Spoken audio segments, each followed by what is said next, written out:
Good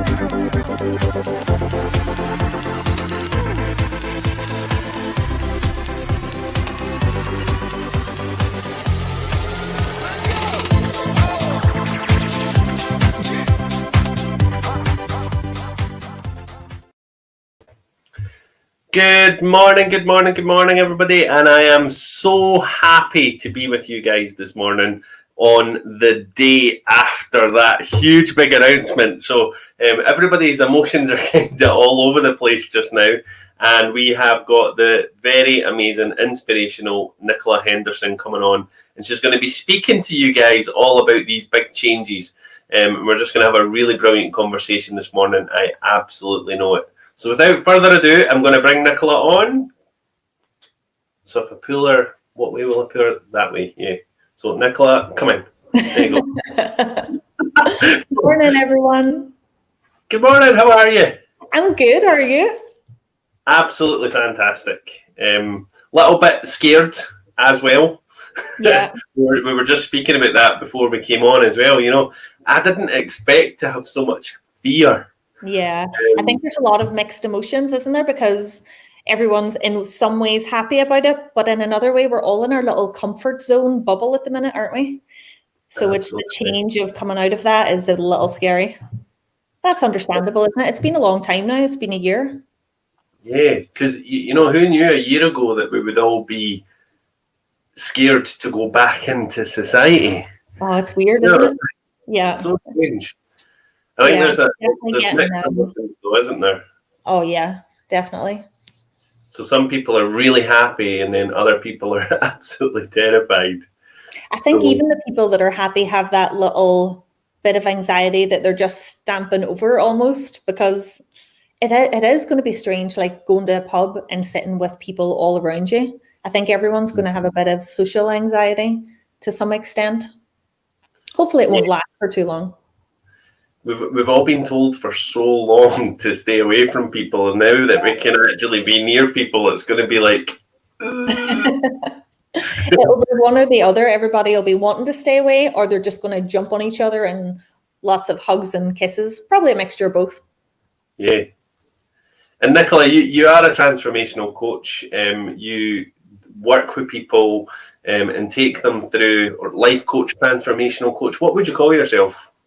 Yeah, probably transformational coach, because the area I want to specialize in is just that kind of changing people's life, really. When they're stuck in a rut, do you ever get that feeling when you're like, something needs to change, but I don't know exactly what it is?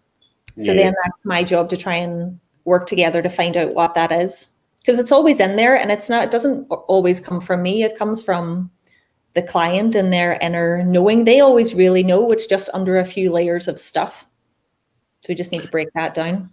It's fascinating though, isn't it? Because a lot of people can come in thinking that they might want to change one area of their life, and then they walk away with something completely different. Yeah, it's fascinating because it's never what they think it's going to be.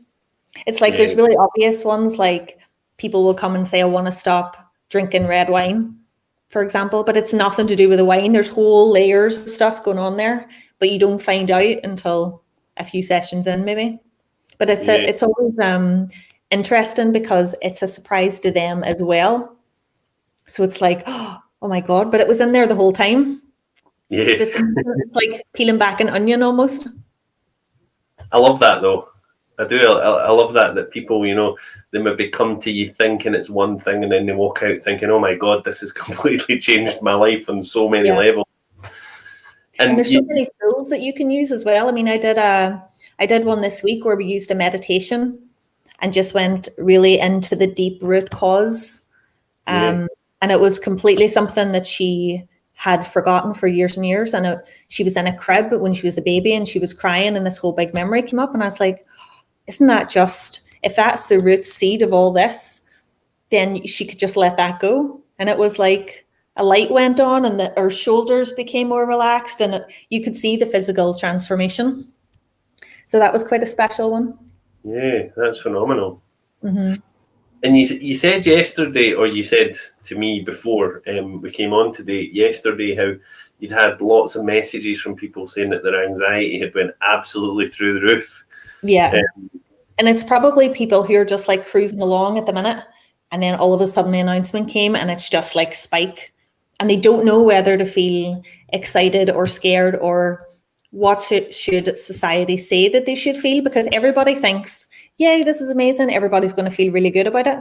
But actually, there's definitely a level of comfort that we all have, that you're not under pressure to meet all your friends because you're not allowed to. You're not under pressure to have to go to events because you're not allowed to. And all those things maybe that we would have thought that we should do, we don't have to do now. So all that expectation, is that going to come back on people? I think that's what a couple of people I spoke to yesterday were worried about. They were like, am I going to be expected to go back to the 120 mile an hour that I was going before? And I think that's what's good to talk about today, is you don't have to go back to your life before. You can go back to the life that you choose to. So it's all about understanding that you have got the power within yourself to choose the life that you create. But then we can talk about how you can do that. Because really, once you understand that, you're like, oh, it's fine. I can just do whatever I like because I'm in control. But when you think that the world is spiraling out of control around you, that's when obviously the wheels start to come off and the panic sets in. We were speaking about this last week, and I'm not sure who it was with. I think it might have been James, actually. That it's like a Noah's Ark scenario that we've got just now. Yeah. We've all been in the Ark, comfortable, and now the floodwaters are subsiding, and we're thinking, oh shit, there's dry land. How are we going to be the same, or is it different? I think that's what people aren't sure about as well. It's that uncertainty, isn't it? Do you know, when the announcement was made yesterday, and I'm thinking, oh my God, we can open on the 27th of April. I burst into tears. Oh, that's amazing. I was like, I actually feel really emotional talking about it now. Because we've spent so long in this, from a business owner's point of view, it's been so tough because, I've had a team of people who I can't have them at work. It's been hard for them. Yeah. It's been hard for me. The shop sitting empty. It's just been so difficult, and all this emotion came to the surface, and I burst into tears yesterday. And but what you do, because you're so in the business of people, it's a lot more. It's that connection that you've been missing. Like, you're going to get all that back, so it must come like a flood. Yeah, I can't wait to hug people. I'm one of the worst huggy people in the world. So when I meet you, I'll be like, ah! So I think I'm gonna have to really pull that back a wee bit. I have to be very careful. I think some people will love it, obviously, and some people will still be afraid. So you'll be able to judge it based on the reaction. But me and James were talking about the other day. We're excited to come up and see you in the shop. Yeah, I'm excited to have you guys at the shop. We'll have to clear a whole column in the diary so you guys can just stay for the day. We'll have lunch and chat and just soak up all that energy. Yeah, it'd be great. Our screen's really glitchy. Are you seeing glitches? No. I can see glitches in your screen, in your image. That's interesting. Oh no, that's it. It's fixed now. You're a bit behind it. What might happen, sometimes this happens, but what might happen is it might glitch and we might get kicked out. Hopefully it doesn't. If that does happen, Nichola, just stay on, because obviously it'll just catch up. What we were saying, emotions and hugging people and whether or not to attack. Don't body slam anyone. That might not go down so well. I know. I think I'm going to stand there like this. Do you know what it's like? Do you remember at university they used to have those badges? They were like colours, the green, amber, and red. So stay away from me. I'm available, or it's almost like that, isn't it? Because No. If you were like, stay away from me, then you could have a big red badge on your head. That might be a thing. We should maybe put that. We should maybe put that out there to the masses. Would you like a badge? Maybe some pepper spray to go with it for the people that don't want hugged. Oh God.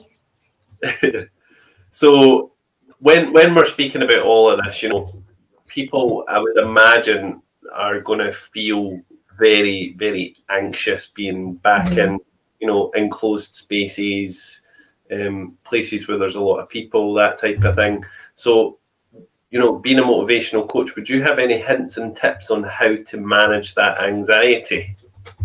I think like what we were talking about, I think the key is to know that you're in charge of it. So the world can be going crazy around you and you have the control to just create your own experience. I think it's time for a diagram. Will we pull one out? I'm hoping you will. So I actually used this one with a few clients this week and I thought, this might be good to bring on actually. So you can see in the middle here is I'll tilt that way, our spirit, like our self and our soul. And then around that, you've got all the psychological factors. So you've got your thoughts, your feelings. And then on the outside, you've got all of the stuff. So this stuff could be like your job, your relationship, what's going on with coronavirus, all those things. But really what we're trying to focus on is this is where you're trying to live in this little center, just from the inside out. So I've written that up here at the corner, haven't I? It's the inside out principle. So Michael Neal, I don't know if you're familiar with him. He's I think he's Hollywood's super coach, but he's written a book on this inside out principle. And the whole philosophy really is that you need to live from here outwards, but the whole world and society as we know it at the minute all lives from the outside in. Everybody's so concerned with their career and money and houses and cars and all of this stuff that doesn't really matter. And that's why in that book, A New Earth, that one talks about a dysfunctional society because we're all living from the outside in, not the inside out. Because if you live from this place, you're safe no matter where you go. You could be anywhere in the world, anything happening, and as long as you're here, then you're okay. So it's really about trying to root yourself in this. So it's trying to understand then, okay, what I need to do that. So there's loads of things that you can do. I know that you do a lot of meditation, don't you? Yeah. But that's a big one for me, and everybody's different, obviously, but if at least once a day, ideally twice a day, I always find about lunchtime is a good time to like just take a step back. How's the day going? And it can be 5 minutes. I always think that's a good one to just root yourself back to where you are. And it's really just finding that silence within yourself. So and it could be just going a walk, making a cup of tea, making yourself a nutritious lunch. There's ways to find that stillness in everyday life, but you have to be looking for it, because otherwise you're going for a walk because you think that you should. Oh my God, I should be running because I'm being lazy. Oh my God, right, the kids are now starving and I should be back. And before you know it, you're in a cycle of stuff, but you're doing the actions of what you think you should be doing.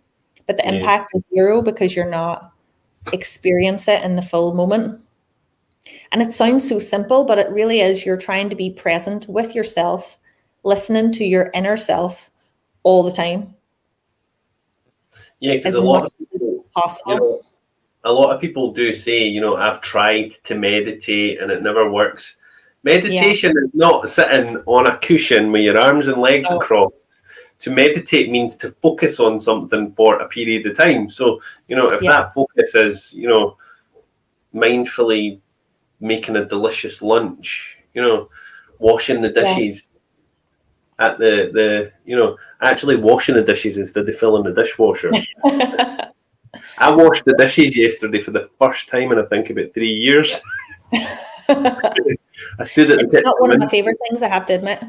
No, I hate that. I absolutely hate it. I would rather. There's something about putting your hand in the dirty water. I'm just like, I'm not so much up for that. So if I wash them, I just wash them under a running tap really fast. Yeah. But 9 times out of 10, it's the dishwasher. Yeah. But I suppose it doesn't matter what you're doing, if you're doing it mindfully. Yeah. And do you know, this morning, it really, this is going to really, it's really resonated with me, sorry, what you've said. I was walking the kids to school this morning, and I was always the person that took the kids in the car, right? Because it was quicker. Yeah. And see, just walking the kids to school, I see the flowers, I see squirrels, I see other people. Yeah. You see your community and you see your world in a very different way.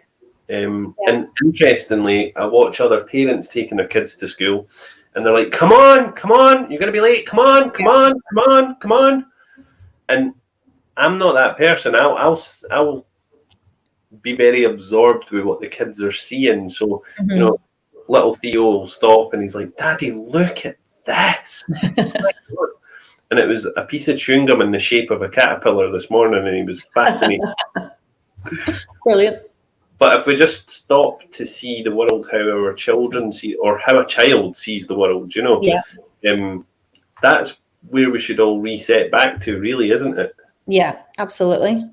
Because I think all those parents that are rushing are thinking about the next thing and then the next thing and the next thing. But you can understand why it just spirals out of control. Which brings me to a next diagram. Are you up for it? Go for it. I love this. I always have to draw everything out because it makes me understand it better. So hopefully this might help. But this is one I use that it's called thoughts per minute. I love this. This is so powerful, guys. So really absorb this message. Put it here.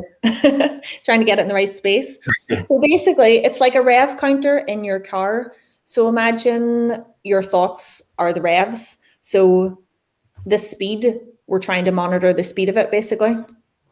So TPM. So at 50, you're nice and peace and quiet, and you're maybe at a meditative state, and you're all good down here. So then if you're up at maybe 90 to 120, you're in the flow, you're all okay, and you're doing what you should be doing, and you're feeling quite satisfied. Up here, then you're starting to rev up. So you've probably got mild anxiety, but you feel like that's normal. So I would say a lot of people live in this zone. So in my previous life, I would have lived here, but quite frequently went over here. So it was like I lived between this zone. So then over at this side, you've got you're out of control. You're starting to spin, and you're starting to blame things. So you're starting to say, oh my God, my work is horrendous. That guy in the bagel shop cursed at me this morning. I can't believe my mom hung up the phone on me, whatever it is. But you're starting to blame things outside of yourself for the problem. So really that's here. And this is the danger zone. This is like your amber zone. So if you realize that you're here, you have to take active steps to get back as far as you can back here, because otherwise you end up in the rev zone. So down here, you're talking about chronic anxiety, depression, panic attacks, burnout. You're at like the end of the road here. So I've put here like it's like an MOT. So if you get to this stage, your body's really screaming for help. So it's fascinating in a way, because I think, how amazing is it that we can get over here and our body tells us that's it, that's enough now. So it's like a self-protection system. So if you're here, the signs are there for you to witness. Just try and find your way to get back here. And like I say, everybody's way to get back here will be different, but it's so possible. And it's possible quite quickly. I've seen amazing results from like a week or two, maybe, of just doing things a bit more mindfully. But the key is we're all trying to not end up here. Because I think at my worst, when I was feeling really anxious a few years ago, I was probably living just on the edge of here. So I never quite got to like burnout, chronic anxiety stage, but I was definitely in the amber zone, and I lived there for a long time. But now that I can see this, I'm like, I'm way over here. I'm like, and if you start to feel this creeping in, you can actively claw it back because you're aware of it. And I think that's the key, isn't it? Just being aware of your thinking. And if you think, how many thoughts am I having per minute? If they're out of control, you're probably way over here. So just try and keep it as close as you can in the green zone. It's just that awareness. See, what would add even more value to that was colour. That's your task. I think you could sell that as something that people could have on the walls of their offices and on their, the dashboard of their car. Remind them to take their foot off the pedal when it comes to thoughts per minute. Because you could put a little pin in it, couldn't you, every day of where you think that you are. Yeah. Every day. And then if you see it, if you're living in that amber zone for like a week, something has to be done actively, because you can see I was in that amber zone for years and years, but some people have never maybe come out of it. So they're still there. That's terrible, isn't it, for them? So I suppose the message is there's hope. Get yourself into the green zone. I've worked with a lot of people, Nichola, over the years that they come in and they're very much in that amber place where they're, oh my God, I'm away here. The car wouldn't start this morning, and then I was stuck in traffic, and oh my God, then I couldn't find a parking space, and we're here now. That's the main thing. And I was like, whoa. Like, rewind, chill. Yeah. All of that stuff's happened because you've been way up here in your thinking, so pull it all the way back down. And people always say to me, you're so calm. Why are you always so calm? And I'm like, sometimes I'm not. I do have these periods where I go, like yesterday. Yeah. I think that's the thing. The key is the awareness, because once you can see it, you're like, oh, I'm letting this happen again. Here's another little trick, actually. Me and James were talking about this during the week as well. So if you imagine that your thinking is coming from a little voice in your head. So my little voice in my head is called Mavis. So if Mavis is being like an old granny and she's chatting and she's talking lots of this and giving it loads of this, I just say, Mavis, shut up. My God, like you're doing my head in today. And it's so funny because what you're doing is you're detaching yourself from your thinking. So that helps even in itself, just giving it an identity. And then you just step back from it and say, I'm not listening to you today. And it sounds so simple, but it really works because you almost find yourself laughing at the whole principle of it. So in my head, she's a really funny character, like about 80 odd, really funky clothes, big glasses, and she's like sitting there with a cup of tea and putting the world to right. But when I see that, it totally distracts me from whatever I was thinking about in the first place. And it works. So everybody needs their little character. I've heard that being done before as well. And so, in fact, I'm sure it was Susan Watson, and she says, give it a funny voice. Yeah. So, I used to be that, oh my God, Stephen, what are you doing? You're ridiculous. And, I actually had it this week where I've been sending huge big drafts of my book across to Gina to proofread. Am I slowing down again? A wee bit, but I can hear your voice okay. It's just your image. Oh, that's fine. So I've been sending big chunks of my book across to Gina to proofread for me, and in my voice, I'm hearing, or in my head, I'm hearing, Stephen, this is absolute shit. But instead, what I've done is I've gave it a funny voice. So now, if I'm hearing these negative thoughts, look, I'm going so slow. If I'm hearing these negative thoughts, I'm hearing, Stephen, this is crap.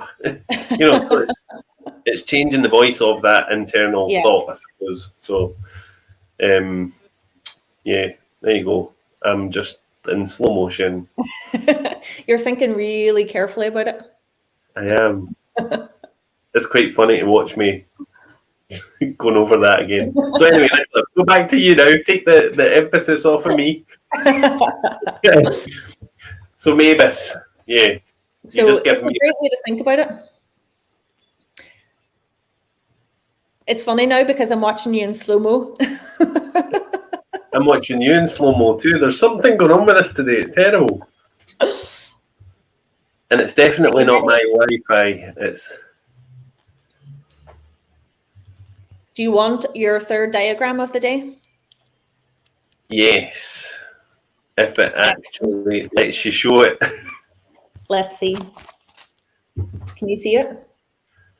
No. I'll wait for a wee minute.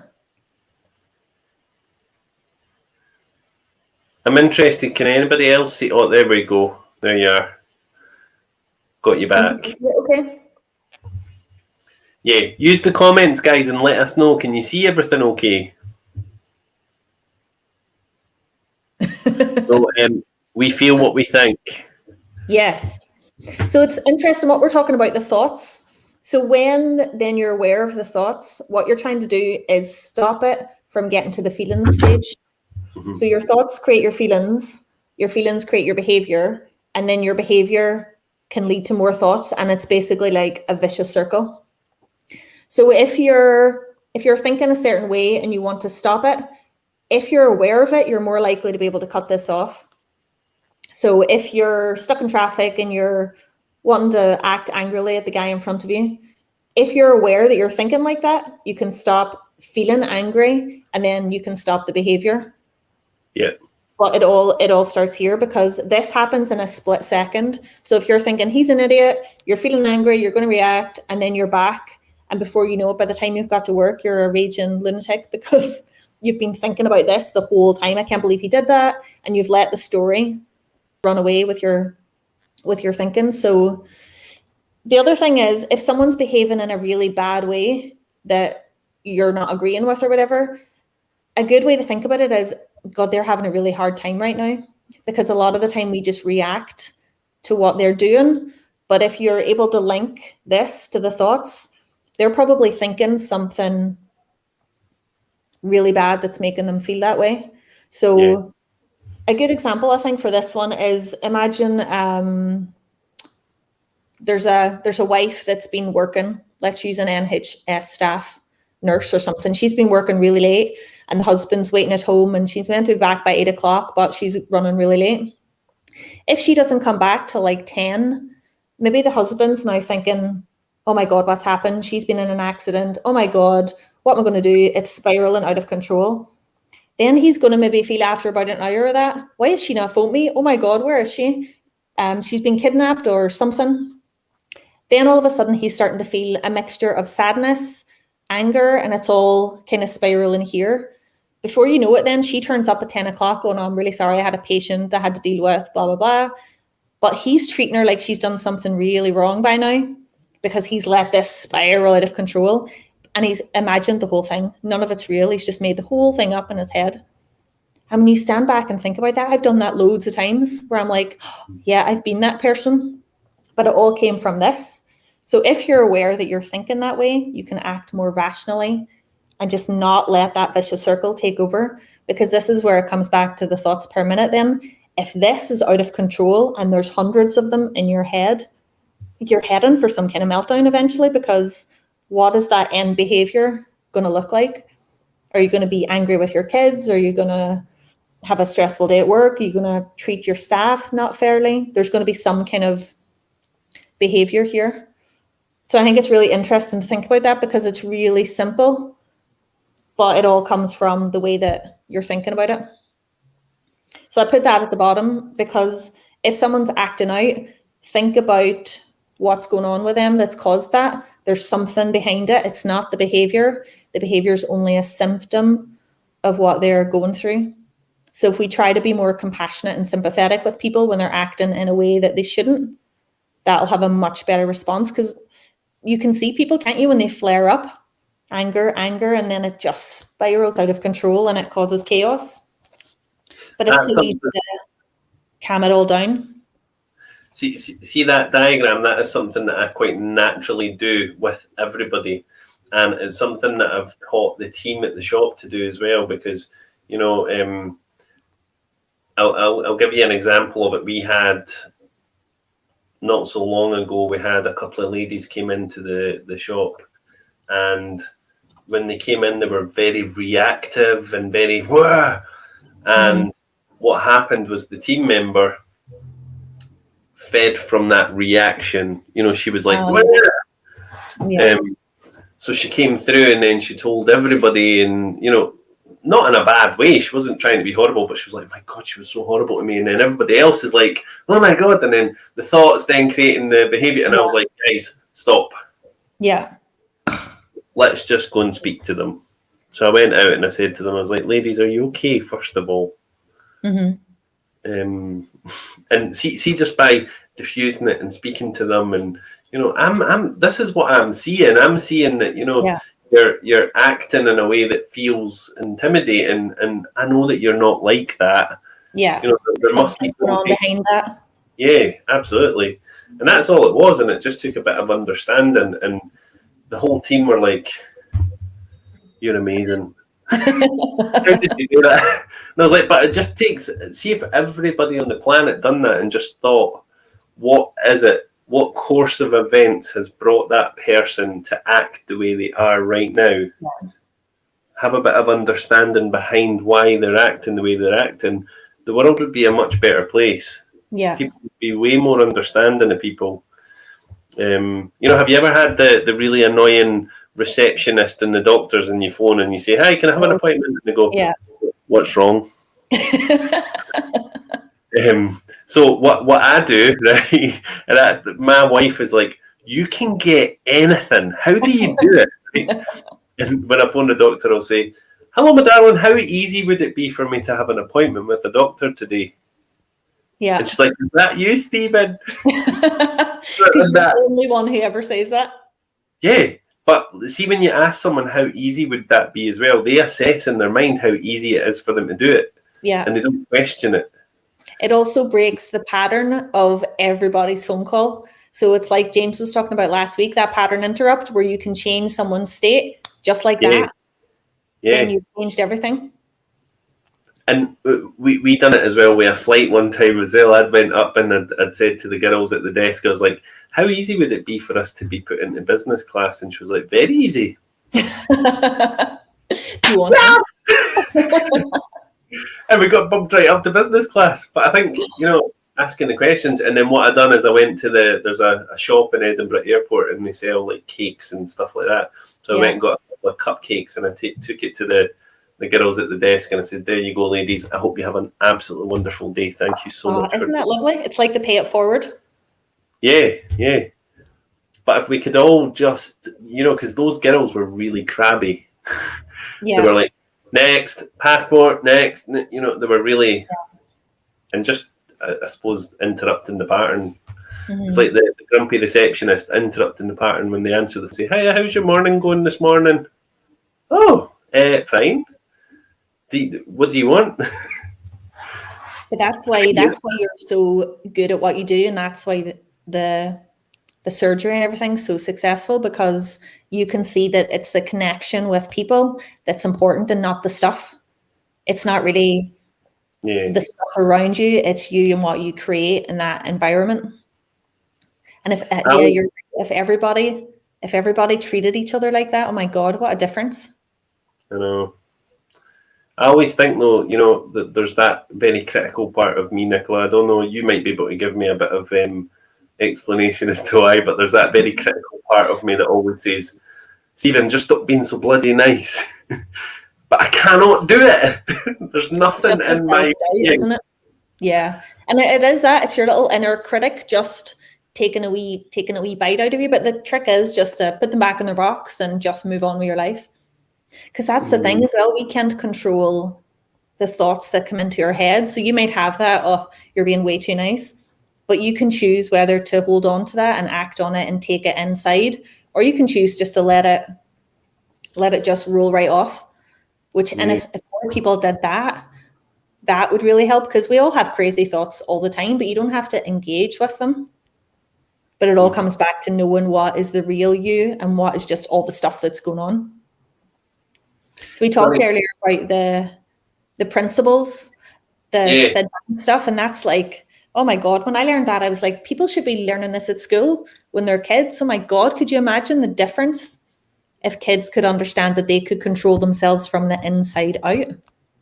I know. Would change everything. It really would. Do you think people know what the principles are? Or we'll try and explain it briefly? You could try and explain it if you want to, yeah. So I think the best way, and do you know, it took me about 4 months of reading about it really to really understand it, because you're just a bit like, what is this all about? So it was a guy called Mind, thought, Sydney. consciousness, yeah. Yes. Yeah, that's fine. Just checking. I Sorry. thought you might know. Yeah, but it was a Scottish guy, wasn't it? Sydney Banks. Yeah. I think he passed away now, but he was a welder and an electrician, I think. And just all of a sudden one day he had this epiphany of the psychological world and the spiritual world and how everything comes together. So he coined the 3 principles. So yeah, mind, consciousness, and thought. And really, when I was thinking about it, I was like, this is actually human superpowers, because if we could all understand that we have these powers all the time, every day, it blew my mind, because it's like gravity. You can't dispute it, because it's always there, because it's just the way that things happen, and it's the way that we create our experience of life. And if we could tell more people how to change the way that they experience the life, then everything would change. And it all ties back to that book again I was talking about, A New Earth, because he talks about everybody's consciousness is changing, and we're in this kind of period of change. And I feel that somewhere deep inside. I feel like I know that that's true, and I can't explain it, but I feel like I know that there is a shift in consciousness over this period of time, and we won't probably see it in our lifetime, but who knows far down the line what our consciousness will look like, because I think people will be different and everything will look different, and all the stuff won't be as important anymore, because hopefully people will understand what we're here for. So it's just trying to grasp that whole thing. It's like a universal power, I suppose, isn't it? So the mind part, I suppose, is, if we break it down into 3, so you've got mind, you've got consciousness, and you've got thought. So the mind is, wow, we're here and we're getting thoughts from somewhere. And I love that you can debate about where they come from. So is it God? Is it nature? Is it universal intelligence? Is it spirit? Is it chi? Is it life force? Is it energy? What is it? And is it the Tao to the Chinese? It's all these different things. But I think it's amazing that as a human collective, we're trying to work out what that is. And there's hundreds of answers for what that is, and that's fine. But no one can dispute that it exists and it's there and it's something. And that's the source of everything. And even that one, I'm like, because I'm like, what is it? The curiosity in me really wants to like get to the bottom of it. But the side that is like in awe of nature is like, that's so cool that we actually don't know. We just are happy that the sun rises in the morning, and we're happy that it sets. We're happy that we're on the perfect axis and we're in line with the sun, and all of that physics works out, because how lucky are we that we're here right now? It's Absolutely. Just amazing, isn't it? Yeah. And the second one is consciousness. And that one's a nice, easy one, because that's our awareness of all this stuff. So mind could be happening, but if we didn't have that consciousness, if we didn't have that awareness of it, well, it would mean nothing. So that's our second like gift, if you like. I like to call them the gifts, because I think it's amazing that we have these. So gift 1 of the mind, gift 2 of the consciousness, and then gift 3 is the thought. And this is the not what we think, but it's that we think. So you could, I know we were talking about thoughts, but that's the next part. We're still in the supernatural part, but the fact that we can think, the 3 of them then merge together, and it's a human superpower. I just love it. I think, oh my God, it seems so obvious, but we can think about the experience that we create every day, and we get to experience it. So you can wake up, go to work, and have a fabulous day, or you can wake up, go to work, and have a terrible day, but you're in charge of it all. And then if you tie it back to what we're talking about at the start with the virus and getting out and everything, let's try and make this experience now of getting out the best that we can possibly make it, because we have the choice.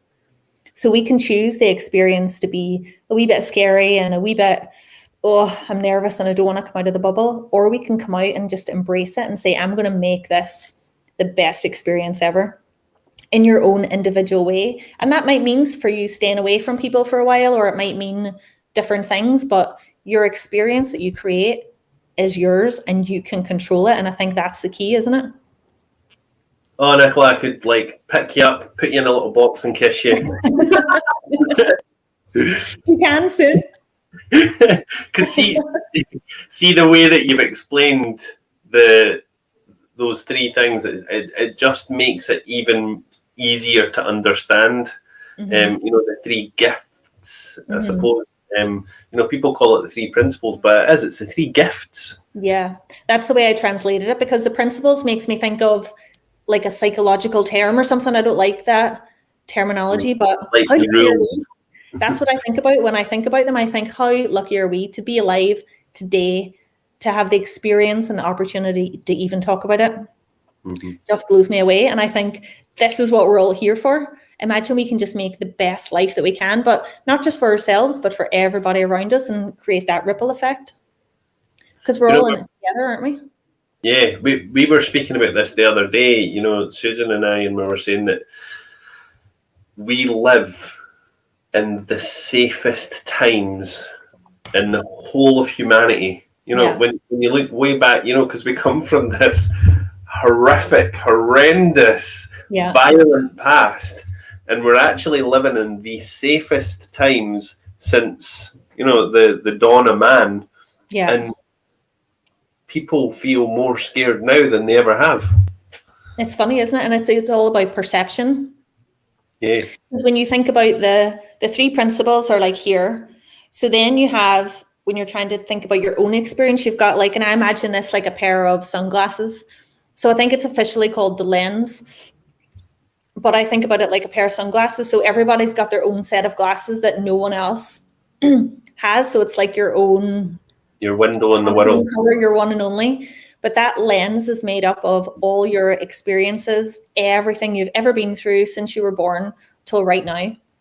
But it also explains then why some people need a bit more help than others, and why some people are maybe like you, that can see a bit more clearly than everybody else. Because if your lens is scratched and dirty and damaged, and someone has stamped on it and it's broken in one eye and whatever, well, how can you expect to see things clearly?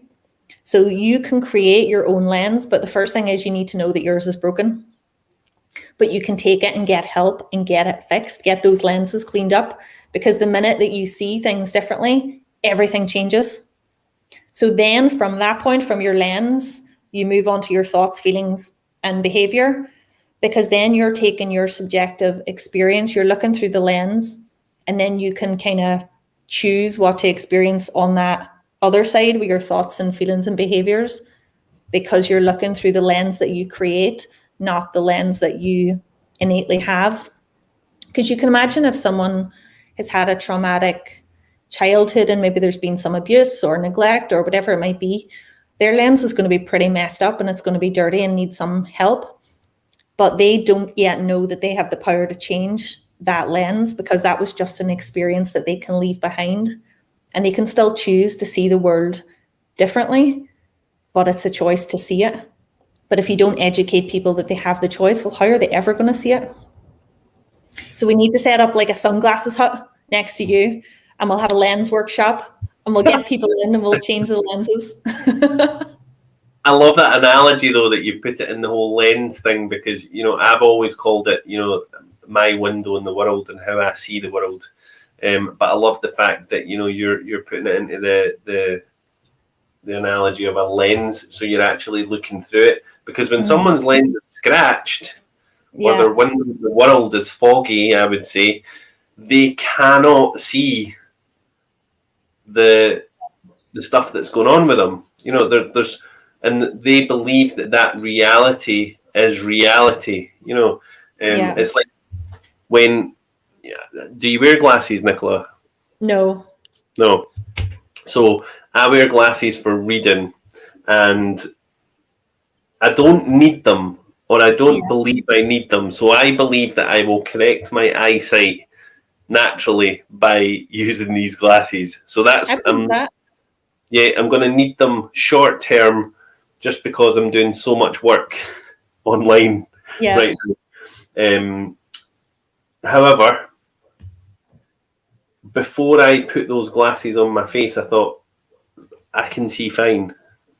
Mm-hmm. The minute I put them on to read, I was like, oh my God, I can work so much better like this.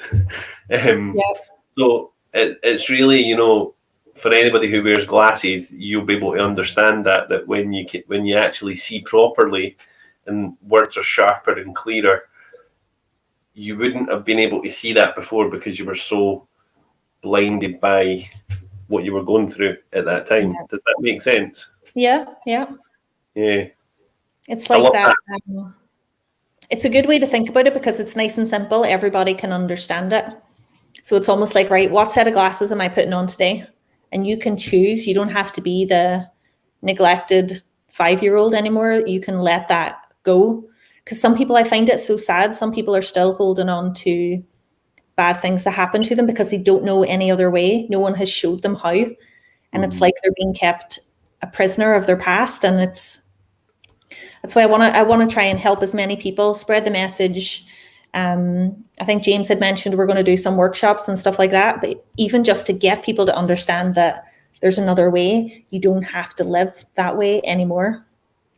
It just excites me so much because I'm like, there's people to tell, there's stuff to do, there's work to be done. Yeah, it's fantastic. And I would love to have you and James over at the shop doing a workshop. I'm sure you would have it socially distanced and packed. Yeah, that would be good actually. Jackie's saying there as well, Jacqueline, she's saying something that's really interesting. So I'm going to throw it up on the screen so you can see it. And she's saying it's hard when you're nice and people stab you in the back. Yeah, but that again, I would feel sorry for those people because that's a reflection on them and absolutely nothing to do with you. So it's like you have to detach yourself from the people who have stuff going on because that behavior is a reflection of how they're feeling, which is a reflection of their poor thinking. And that's actually really sad because there's stuff going on in their life that you might not be aware of, and sometimes they could just be nasty. But either way, just let it go. It's absolutely nothing to do with the individual person. Yeah. When I worked that out as well, I was like, because I had so many bad times in my previous job where I thought, are they all out to get me? What's going on here? And all these different kind of thoughts. But actually, the truth is, I had no idea of what was going on in the background with all those people. So I just didn't think about it anymore. And it just went away. And it was like magic. Yeah. It's the minute that you can think, I can choose to focus on this thought and this possibility, or I can just choose to let it go. That's definitely a huge, big thing that people need to learn to do. I went through quite a tough time with people that I worked with before. And I was so stuck on that thought of, oh my God, they hurt me. Mm-hmm. Honestly, and when people speak to me about it now, I say, do you know what? That's theirs. I don't even give it any thought anymore, and it can't hurt me anymore. Yeah. And actually what I've done as well is I sent the people a message and I said to them, I absolutely thank you for the experience of our friendship. I thank you for the experience of working together, and I forgive you. Yeah, you allowed yourself that absolution because that's nothing to do with forgiving them. You're forgiving the situation and then you're letting yourself go and you're creating your own freedom. So It's really about yourself. And isn't that lovely?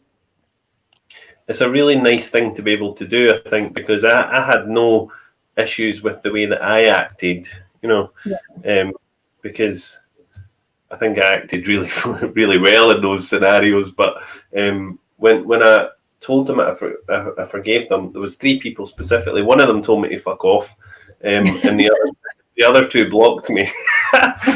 But like, I said what I needed to say. Mm-hmm. And then it's done then. And whatever those people choose to do in the future, it'll probably come up again for them until they have the insight, I suppose, to be able to deal with it.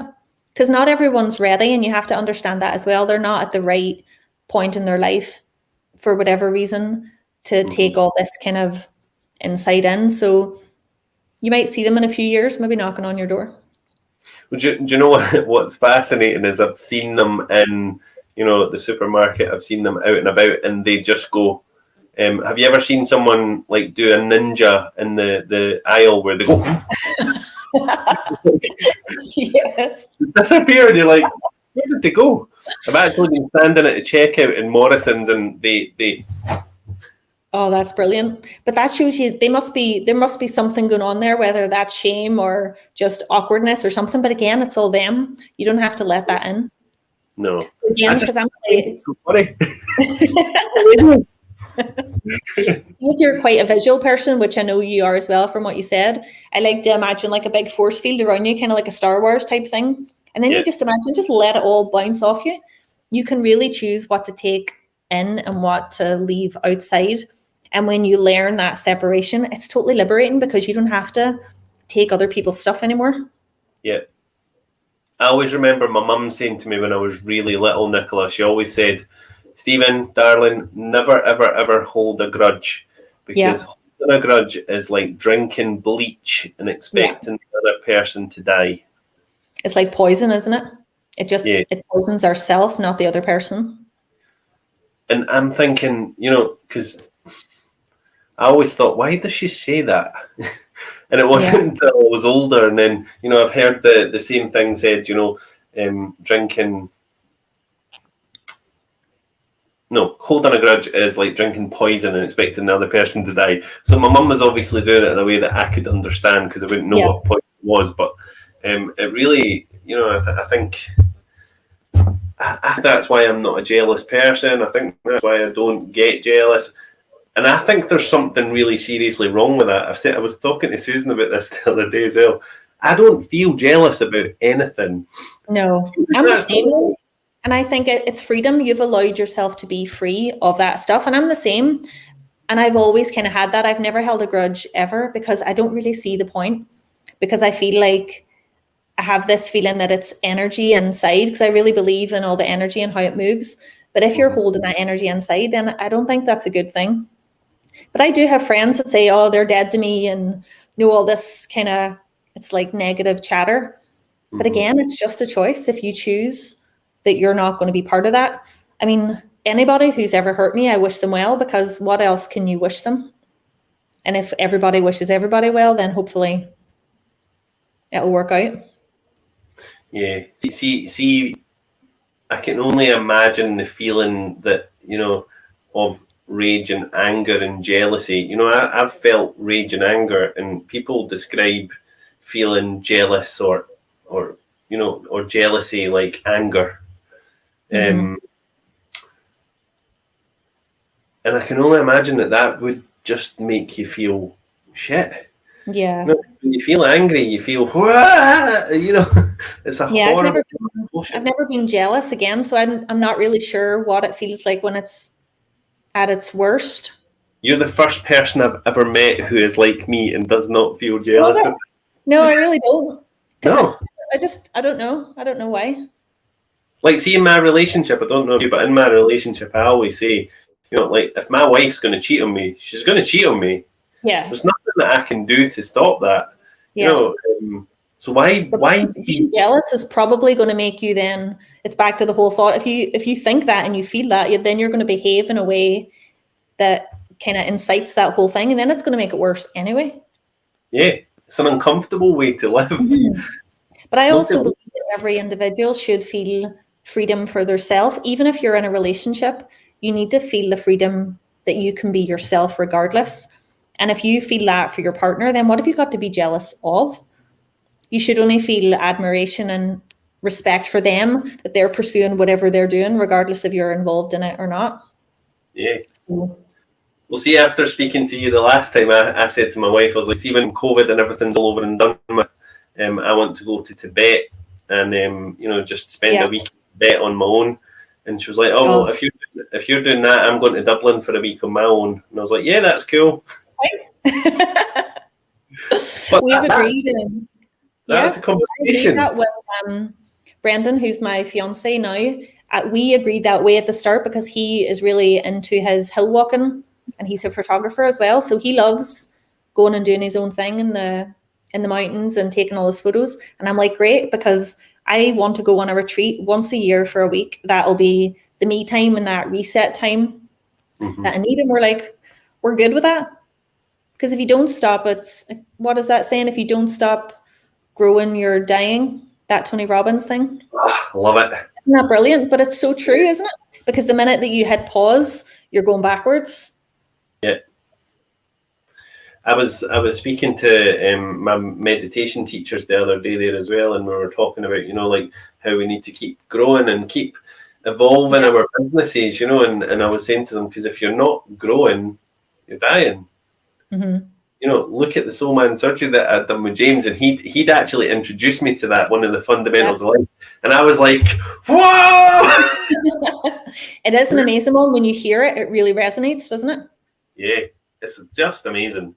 But it also explains why you are fueled for growth, because I'm always like, I've got like 20, 30 books that I haven't read around me all the time because I really want to read them. So I'm trying to get through them quickly. So I'm doing about maybe 1 or 2 a week at the minute. But I have such a desire to learn that it overcomes me sometimes. And I'm like, right, I need to just take a breath here. But I'm so excited about it. I want to learn everything. I want to go everywhere. I want to experience as much as possible, because that's what we're here for. I love that. Not the houses, not the cars, not the stuff, the experiences. Do you know, it's really funny you saying that, because I've done lots of different things in my working life. So when I've always been a medium and always worked spiritually since I was very young, 14, 15. But all my like physical work in life, I've done the most amazing things. I went to college and I trained as a chef. I then went to France for a year and specialised in patisserie. I came back. I got a job in the bingo. Oh, I love that one. You'd be so good at that. I really loved the whole social side of it. So I was like, I want to work here. So I was working in the bingo part-time. I was working in Greg's on a Saturday morning, and I was at college. So I was doing all of these things. I was a cleaner as well, because I had all these jobs, because I was one of these people where I was like, I just want loads of money and I want to be able to have a really nice life. So I was like a cleaner in the bank, and I had to clean the men's cubicles, which were absolutely disgusting. Yeah, that doesn't sound fun. I've done loads and loads of things, and I want to as well do a barbering course. I want to do a mechanic course, and I'd quite like to be a joiner. There's something about that creative side, though, isn't there? There's something about working with wood that I find fascinating. I think that would be class. Yeah. Well, I'm going to build a shed over the next few days in the back garden, because we've got all the wood for it. So I'm going to build. Oh, that sounds fun. So like, isn't that the same? Yeah. But I think there's what you're saying there is why not? Like, why should we not be able to do these things? What stops That's the thing. You don't have to do what society thinks you should do. And we're kind of brought up that way, aren't we? You need to go to school, you need to get good grades, you need to go to uni, you need to get married, you need to have a kid, blah, blah, blah. And then you retire, and then you're like, well, no, I don't really want that. I want to experience everything now. And I don't want to do the conventional route. And if the conventional route works for you and you can do that at the same time, great. But you don't have to. You can do whatever you like. Yeah. You can be a joiner bingo caller if you like. Absolutely. My little boy said to me the other day, we were speaking, he's autistic, and he's very like outspoken. He says what he wants to say, like just says it. And I'd asked him, I said to him, I was like, so what do you want to be when you're older? He says, I want to be like you, Daddy, and I want to inspire people to be the best version of themselves that they possibly can be. And I was like, what the? Give them a job. My wife says, she was like, where did that come from? Like, oh my God. What age is he, Stephen? He's 9. Wow. That's quite insightful for 9, isn't it? Yeah, he says these really crazy long sentences about things, like, so you ask him, or you'll say, no, I love you to bits, you're my absolute world, and he'll say, that's really nice, thank you. So you expect that whole like, I love you too, but yeah, he's like, no. Thank you. I'll accept your love. Thank you. Yeah. That's nice too, isn't it? It really is. I think that every single adult on the planet should take a little bit of a wee snippet of an autistic child, because they have a very different lens on the world, don't they? Different pair of glasses. Yeah, it's funny. I love it though. Absolutely love it. So that's us at time as well. Oh my God, so it is. The time really flies always, doesn't it? It really does. So I'm just going to nip to people's comments just quickly before we go. So we have got Diane saying, as you say, everyone looking through the lens of their own experience. It's so true, isn't it? Yeah, it really is. We should have really asked people if they've got any questions for you, but We forgot about that. Next time. If you do have any questions, then you can pop them in the comments as well. And yeah, next time I can go back and answer them later. Teresa is saying there, if you don't let go, it changes you. Nothing else. Don't give people the power over you. Exactly. Yeah, absolutely. You've got your own power. We take anything from today, remember that we are superhuman. We can have anything we want. Just have to choose what you want. Yeah. So we're going to have a great post-COVID experience. That's what we're saying. Absolutely. I'm so excited. I can't wait to go to the shop. Yeah, it's going to be amazing. I've been sitting here this morning thinking, they'll just go to the work. Just go and soak it up. You could go and give it some of your good energy and get it ready. I think I might, yeah. I might go and paint the walls with energy. Care Bear. Do you remember the Care Bears? Yes. They used to slide around on the rainbows, didn't they? Yeah. I'm not quite at the stage where I'm sliding on rainbows, but, I'm certainly happy to push my energy out there. You could take your son with you as well and get some of his wisdom in there. He's at school, so I can't. Oh, that's right. They're all back now. He's at school. My wife's at uni. It's great. And I've You've got all this time. Yeah. Time for growth. Yeah. So I think I'm going to go and take the dog and walk up the hills and chill. That sounds good. Some walking meditation. Yeah. And happy St. Patrick's Day as well, by the way. I meant to say to you. Yeah. I kind of forgot. Thanks very much. We celebrate it at my house because obviously my wife's from Ireland and all of her family is Irish. So, my mother-in-law's been there. This year. Say that again? There'll be a quiet one this year for everyone, I would say. Next year will be nuts. Dublin will be rocking. It will. My mother-in-law's been doing the whole taking pictures on social media with her Irish. Oh, brilliant. So she'll be over later, no doubt, with cupcakes and red, green and white socks on. And no red, green and white. What's that? What flag is that? Orange, white and green. What is red, green and white? That's Italy, is it not? Yeah. France, is that? Yeah, it is. France is blue, red and white, isn't it? We'll get there. Well, Nichola, thank you so much for today's surgery. You are welcome. Everything that you spoke about this morning, and I'm sure everybody watching has as well. So yeah, we'll see you again in a few weeks' time, Nichola, if that's all right with you. Of course, just give me a wee message. Yeah, I'm going to actually remember to message you this time because I always get sidetracked and forget to message you back. It was good because it was in my diary anyway, so it was all good. Yeah. So bad. You can forgive yourself and all the excitement.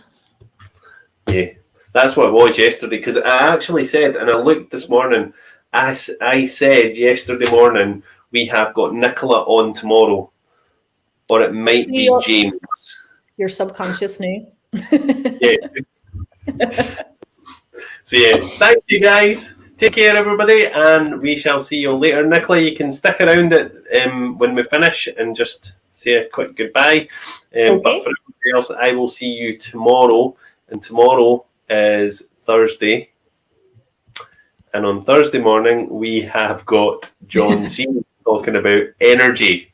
So we'll have John on tomorrow. Have your questions ready about everything to do with the aura. Take care, everybody. Bye for now. Be strong.